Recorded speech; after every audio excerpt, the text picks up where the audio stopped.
I must go down to the seas again, to the lonely sea and sky, and all I ask is a tall ship and a star to steer her by, and the wheels kick and the wind's song and the white sails shaking, and a grey mist on the sea's face and a grey dawn breaking. I must go down to the seas again, for the call of the running tide is a wild call and a clear call that may not be denied, and all I ask is a windy day with the white clouds flying, and the flung spray and the blown spume, and the seagulls crying. I must go down to the seas again, to the vagrant gypsy life, to the gull's way and the whale's way, where the wind's like a whetted knife, and all I ask is a merry yarn from a laughing fellow rover, and quiet sleep and the sweet dream when the long trick's over.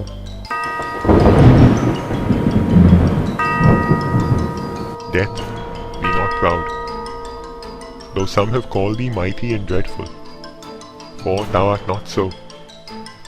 For those whom thou thinkest thou dost overthrow die not, poor death, nor yet canst thou kill me. From rest and sleep, which but thy pictures be, much pleasure, then from thee much more must flow. And soonest our best men with thee do go, rest of their bones and souls delivery. Thou art slave to fate, chance, kings, and desperate men, and dost with poison, war, and sickness dwell, and poppy or charms can make us sleep as well, and better than thy stroke. Why swellest thou then? One short sleep past, we wake eternally, and death shall be no more. Death, thou shalt die.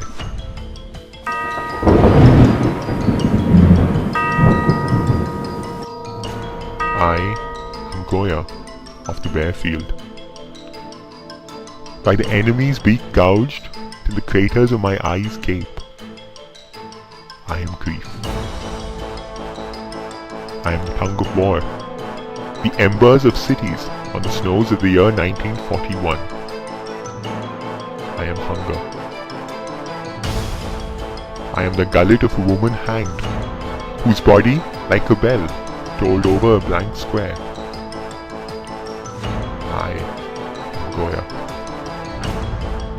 O grapes of wrath, I have hurled westward the ashes of the uninvited guest, hammered stars into the unforgetting sky, like nails. I am Goya.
have had a most rare vision. I have had a dream past the wit of man to say what dream it was. Man is but an ass if he go about to expound this dream. Methought I was... there's no man can tell what. Methought I was, and methought I had... But man is but a patched fool if he will offer to say what methought I had. The eye of man had not heard. The ear of man had not seen. Man's hand is not able to taste, his tongue to conceive, nor his heart to report what my dream was. I will get Peter Quince to write a ballad of this dream. It shall be called Bottom's Dream, because it had no bottom, and I will sing it in the latter end of a play before the Duke. Peradventure, to make it the more gracious, I shall sing it at her death. Word over all, beautiful as the sky. Beautiful that war and all its deeds of carnage must in time be utterly lost. The hands of the sisters death and night incessantly softly wash again and ever again the soiled world. For my enemy is dead. A man divine as myself is dead.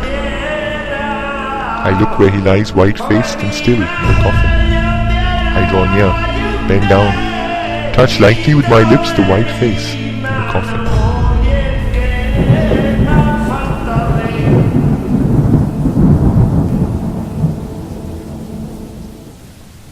Maybe Heraclitus was right. Maybe everything is fire. The lovers, exhausted, are not like sleek ribbons. The sirens fade to silver ash. Knock at the door, no one there. Voices coming to the floor, spring all morning, winter by afternoon. Dense rhymes of foliate argument, laughter from passing cars. Fire swallowed and regurgitated from which all life comes. Bees returning to their hives to dance, hawks feeding their gaping chicks. Variables and alternate currents you almost lived. If you had married him, if you had stayed. A future begun as marks on a nearly transparent page. So the shadows vanish and return, carrying their young in their jaws. And the man, who still thinks he's a man and not a column of smoke, sits in his idling car. And the woman, who still thinks she's a woman and not climbing a staircase in flames, bites her lip before she speaks.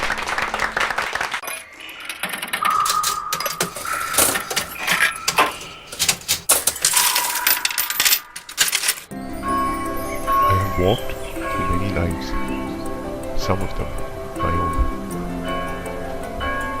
And I am not who I was, though some principle of being abides, from which I struggle not to stray.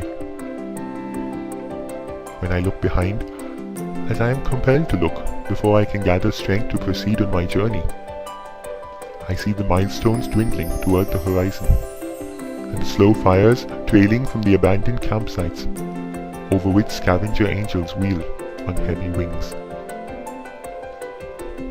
Oh, I have made myself a tribe out of my true affections. My tribe is scattered. How shall the heart be reconciled to its feast of losses? In a rising wind, the manic dust of my friends, those who fell along the way, bitterly stings my face. Yet I turn, exulting somewhat, with my will intact to go wherever I need to go, and every stone in the road precious to me.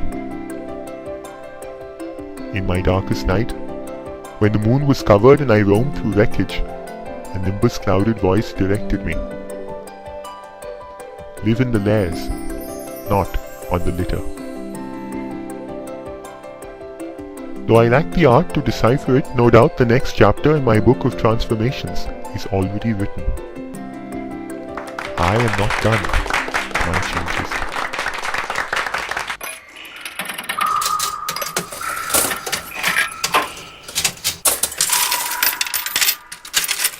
When such a destined wretch as I, washed headlong from on board, of friends, of hope, of all bereft, his floating home for ever left. No braver chief could Albion boast than he with whom he went, nor ever ship left Albion's coast with warmer wishes sent. He loved them both, but both in vain, nor him beheld, nor her again. Not long beneath the whelming brine, expert to swim, he lay, nor soon he felt his strength decline, or courage die away, but waged with death a lasting strife, supported by despair of life. He shouted, nor his friends had failed to check the vessel's course, but so the furious blast prevailed, that, pitiless perforce, they left their outcast mate behind, and scudded still before the wind. Some succour yet they could afford, and such as storms allow, the cask, the coop, the floated cord, delayed not to bestow. But he, they knew, nor ship nor shore, whate'er they gave, should visit more. Nor, cruel as it seemed, could he their haste himself condemn, aware that flight in such a sea alone could rescue them. Yet bitter felt it, still to die, deserted, and his friends so nigh. He long survives, who lives an hour in ocean, self-upheld, and so long he, with unspent power, his destiny repelled, and ever, as the minutes flew, entreated help, cried adieu. At length, his transient respite past, his comrades, who before had heard his voice in every blast, could catch the sound no more. For then, by toil subdued, he drank the stifling wave. Then he sank. No poet wept him, but the page of narrative sincere, that tells his name, his worth, his age, is wet with answers dear. And tears by bards or heroes shed alike immortalize the dead. I therefore purpose not, or dream, descanting on his fate, to give the melancholy theme a more enduring date. But misery still delights to trace its semblance in another's case. No voice divine the storm allayed, no light propitious shone, when, snatched from all effectual aid, we perished, each alone. But I beneath a rougher sea, and whelmed in deeper gulfs than he. The elephant in the room. The room is almost all elephant. Almost none of it isn't. Pretty much solid elephant. So there's no room to talk about it. The trees are in their autumn beauty. The woodland paths are dry. Under the October twilight, the water mirrors a still sky. Upon the brimming water among the stones are 59 swans. The 19th autumn has come upon me since I first made my count.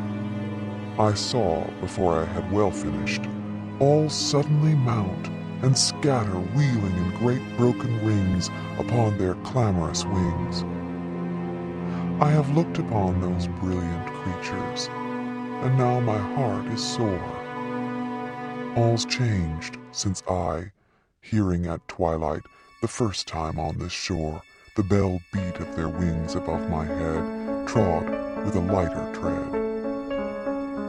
Unwearied still, lover by lover, they paddle in the cold, companionable streams, or climb the air. Their hearts have not grown old. passion or conquest, wander where they will, attend upon them still. But now they drift on the still water, mysterious, beautiful. Among what rushes will they build? By what lake's edge or pool delight men's eyes when I awake someday to find they have flown away?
Just say good night.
गुरुर् Brahma गुरुर्विष्णु गुरुर्देवो महेश्वरा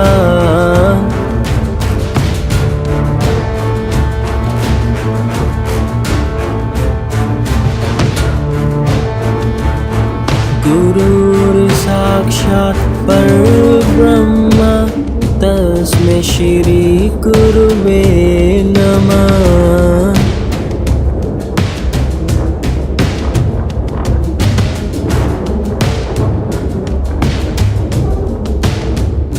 गुरुर्ब्रह्मा गुरुर्विष्णु गुरुर्देवो महेश्वरा गुरुर्साक्षात् परब्रह्म तस्मै श्री गुरुवे नमः।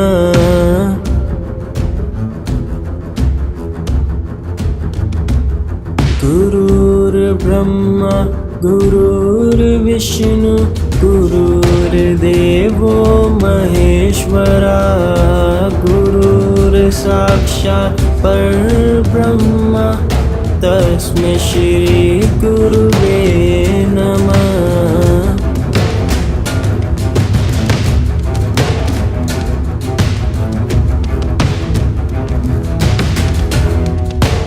कभी हाँ कभी ना करती है, बोल जरा ये चक्कर क्या है।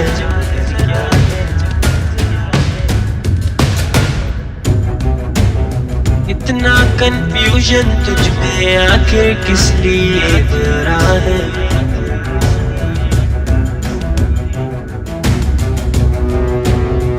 कभी हाँ कभी ना करती है, बोल जरा ये चक्कर क्या है।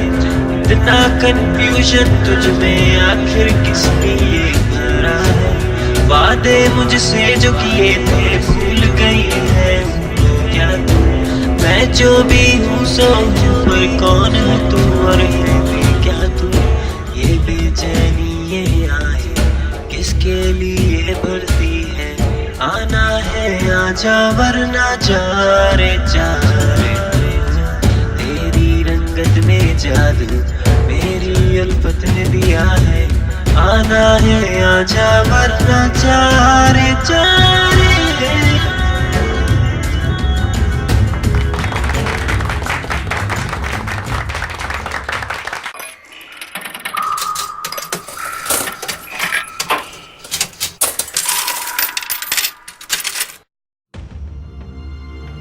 Gears are mechanical components used to transmit power and motion through the successive engagement of their peripheral teeth. Gears perform certain key functions within machines and assemblies, such as reversing the direction of rotation or altering the angular orientation of rotary motion. Gears are also used to convert rotary motion into linear motion and vice versa, or to alter gear speed ratios. The methods of machining gears can be classified into two primary categories: gear generating and gear form cutting. Many of the processes used to machine gears may also be used to finish gears. Gear generating involves gear cutting through the relative motion between a rotating cutting tool and the generating motion or rotation of the workpiece. The primary gear generating processes include hobbing and shaping. In hobbing, gear teeth are progressively generated by a series of cuts using a helically fluted cutting tool called a hob.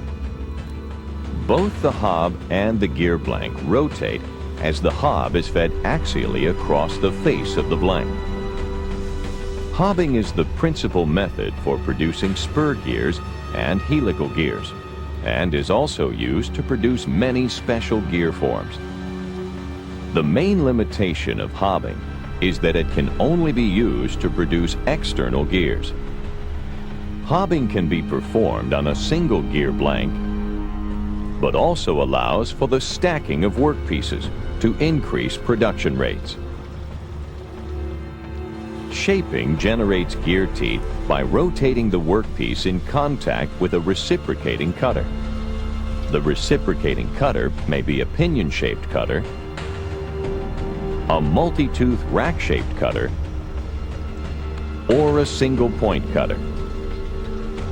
The pinion-shaped cutter's axis is parallel to the gear blank and begins cutting by reciprocating while feeding gradually into the blank to a predetermined cutting depth. The cutter and gear blank rotate slowly at the same pitch circle velocity as the cutter enters and exits the cut, incrementally generating the gear teeth. Rack-shaped cutters typically have between 6 to 12 teeth that reciprocate into the gear blank. Once the rack cutter finishes a pass, the cutter is disengaged and returns to a starting point to begin cutting again. When shaping with a single-point cutter, the cutter reciprocates, making successively deeper cuts until a predetermined depth is reached. Gear shapers are used to make internal gears, shoulder gears, and many other gear types that cannot be produced with hobbers. Shapers can also produce non-involute shapes, such as a cam and gear on the same shaft. Gear form cutting typically involves the use of formed tooth cutters that have the desired gear shape or profile. The primary gear form cutting processes include broaching, and milling.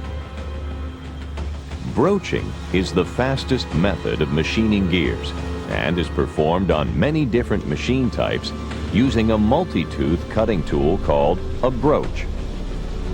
The broach or the gear blank are pushed or pulled relative to each other to remove material.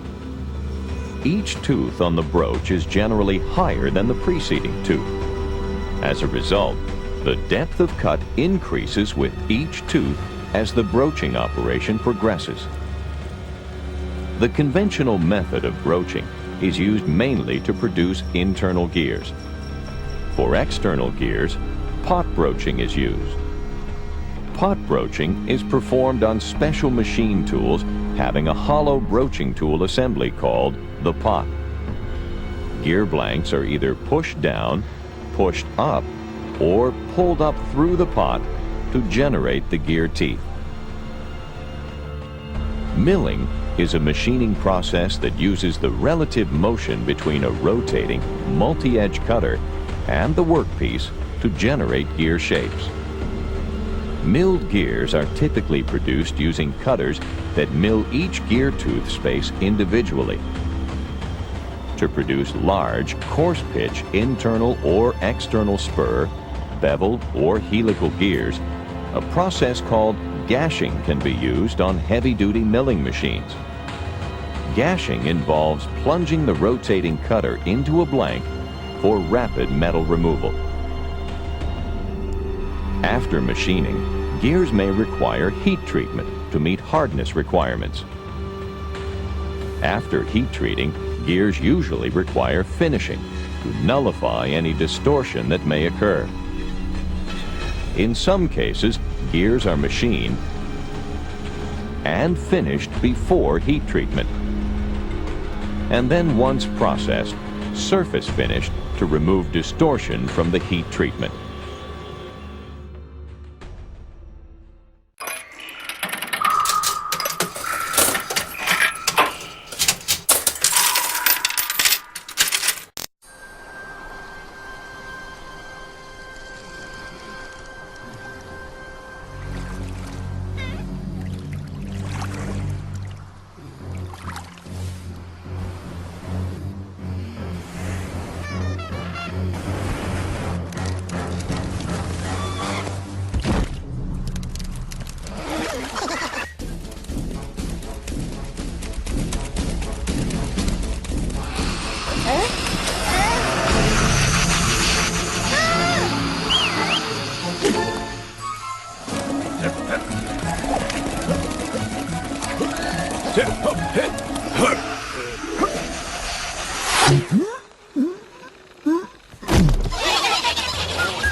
Today, I do not want my words to be bullets. My language will not be another weapon in warfare. My metaphors, angry as they may be, will not fly like grenades or explode like bright-colored cluster bombs. I, unlike my government, do not own or harbor weapons of mass destruction. I have no quest for the conquest of oil. Truth be told, I would rather be writing a poem about my grandmother planting seeds. I would rather be describing the red-winged flower of my lover's embrace. I would rather be nostalgically searching for the missing syllables of my father in a haiku. Honestly, this bruised face of a poem did not want to be born into the 21st century. Not like this, not again. This is an old poem resurfacing like repressed memories, recalling this country's land soaked and drenched in Indian blood. This is such an old poem pointing to the thick scars of African bodies hanging and swaying on the branches of American trees. This is Langston Hughes' poem declaring America was never America to me. This is a poem that has witnessed Chinese exclusion, Japanese internment, Operation Wetback. This is an old poem that has not forgotten the seemingly forgotten names of Vietnam, Nicaragua, Grenada, the Philippines, Panama, El Salvador, Chile, Afghanistan. This is an old poem that has witnessed bullets entering bodies of 13-year-old boys throwing stones at military tanks in occupied territories. This is a poem recording the history of bulldozers crumbling homes and crushing skulls in the West Bank and the Gaza Strip. Recording the history of unlawful incarceration, secret deportation, the building of a hooked on fear TV nation. This is an old poem that has seen first world bullies threaten to ambush with ammunition, bomb shells, fighter jets, rhetorics of terror to terrorize. You see, this is such an old poem, it's almost a cliche. And I would rather be sitting at the mouth of an ocean, talking to the ghost of Stormy, meditating on the verses of Gandhi. But I am vomiting this splintered song of a poem, trapped like a tangled scream in my throat, split open and raw in the chest. This is an imperative response to a plague. Violence, violence, violence will not silence this poem, surfacing like a prayer, surfacing like corpses in rivers and deserts, surfacing like wooden crosses, unmarked symbols for the dead. This is a poem standing in protest among arrogant stallions riding into another century, waving loaded guns, tomahawk missiles in the air. We have been here before. This is an old poem, a poem in mourning, in weeping over blood-stained flags, body bags for the few, mass graves for the many. The ghosts of the unnamed are gathering like a sandstorm in this poem. This is a poem in protest, in non-cooperation with the profiteers of war, in protest of pandemic propaganda, in protest of pipelines over people, in protest of patriotism that ignores the growing piles of bodies, men, women, and children whose names have not yet been pronounced. The post-traumatic war syndrome will not be televised. This is a poem in protest against pep rallies for battle, in protest of clapping hands, cheering voices on the sidelines. War is not a football game. This is not a cowboy movie. Iraq is not a video game. This is a poem in protest of euphemisms and non sequiturs. Just for the record, the emperor is not wearing new clothes. War is an intentional act of terrorism. Feeding a population that's purposely starved and crippled does not make you a humanitarian. It makes you a f***ing hypocrite. This poem will not carry banners for conquest. Operation Just Cause, Operation Desert Storm, Operation Iraqi Freedom are hereby renamed Operation Corporate Greed, Operation Genocide, Operation Hegemony. Today, I do not want my words to be bullets. My language will not be another weapon in warfare. Today, I want my words to be more courageous than war. I want them to be obsidian mirrors, resilient blades of grass in the wind, a seed for change, an eye that speaks, a match that burns, a fist full of flowers held up to the sky in defiance of death and destruction. The winds of youth in spring, they call, 2001. Many times my youth comes to me like a breeze stirring the landscape, and all that's in it reminding me that my companionship with other living things is renewed by growing. Birth is an exclamation, surprise, and my springs of blood in marrow of bone are enlisted with birth's great divine entry to this world. We adore the strength of youth, calling to it in unknowing conversations that continue as part of daily life, fresh stirrings and wonder. This touch of exclamation is the wind caressing the spring day, awakens the years even during the aches of moments, so alluring and enjoyable, this renewing youth carried into older age. Observe. Ridged, raised, tactile. The horror of the skinned head is there. It is skinned which had a covering up before, and now is nude, and is determined by what it perceives. The blood not Christ's, blood of death without resurrection, winds flatly in the air. Habit foists conventional surrender to one response in vision, but it fails here, where the painstaking viewer is freed into the underskin of his fear. Existence is laid bare, and married to a movement of caught perception where the unknown will become the known, as one piece of the rolling mountain becomes another beneath the stone, which shifts now toward the happy valley, which is not prepared as it could not be for the achieved catastrophe, which produces no moral upshot, no curtain, epilogue, nor applause, no dame to return purge to the manse. The manse is wrecked. Not even the pause, the repose of art that has distance. From narrow provinces of fish and bread and tea, home of the long tides where the bay leaves the sea twice a day and takes the herring's long rides, where if the river enters or retreats in a wall of brown foam, depends on if it meets the bay coming in, the bay not at home.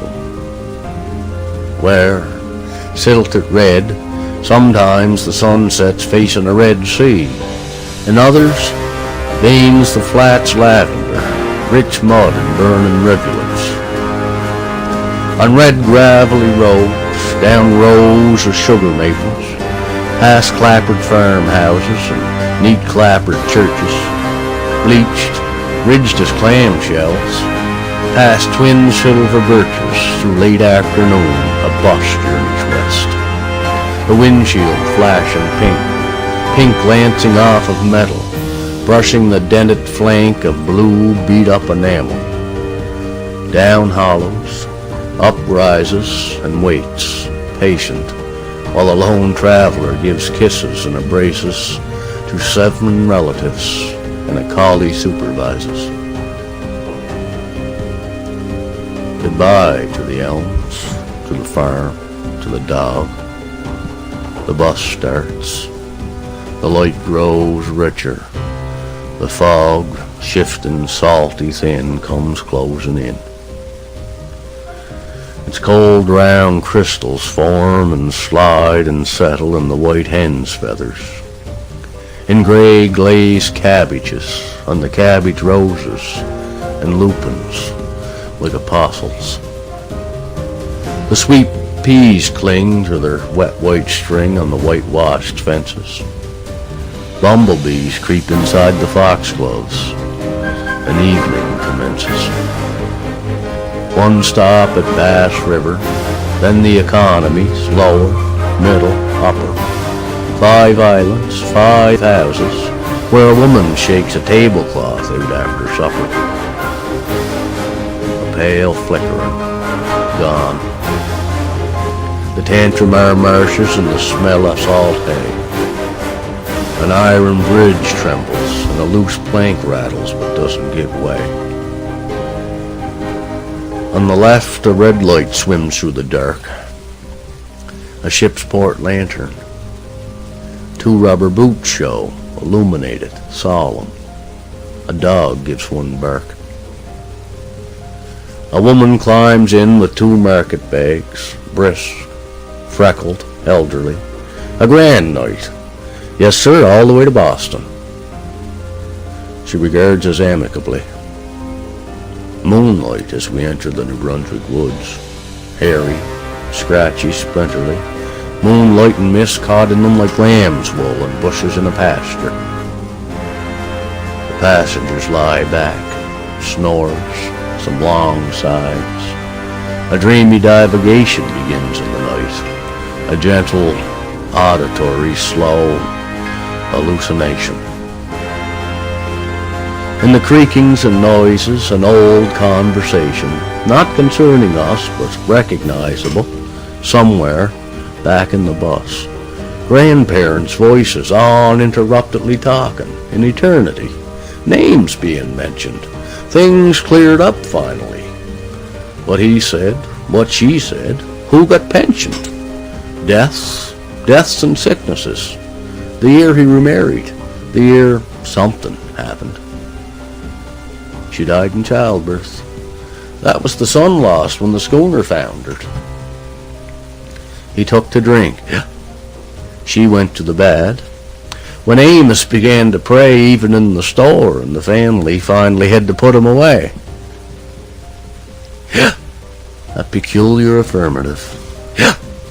A sharp, indrawn breath, half groan, half acceptance. That means life's like that. We know it. Also death. Talking the way they talked in the old feather bed, peacefully on and on. Dim lamplight in the hall. Down in the kitchen, the dog tucked in her shawl. Now, it's all right now even to fall asleep just as in all those nights. Suddenly the bus driver stops with a jolt, turns off his lights. A moose has come out of the impenetrable wood and stands there, looms rather, in the middle of the road.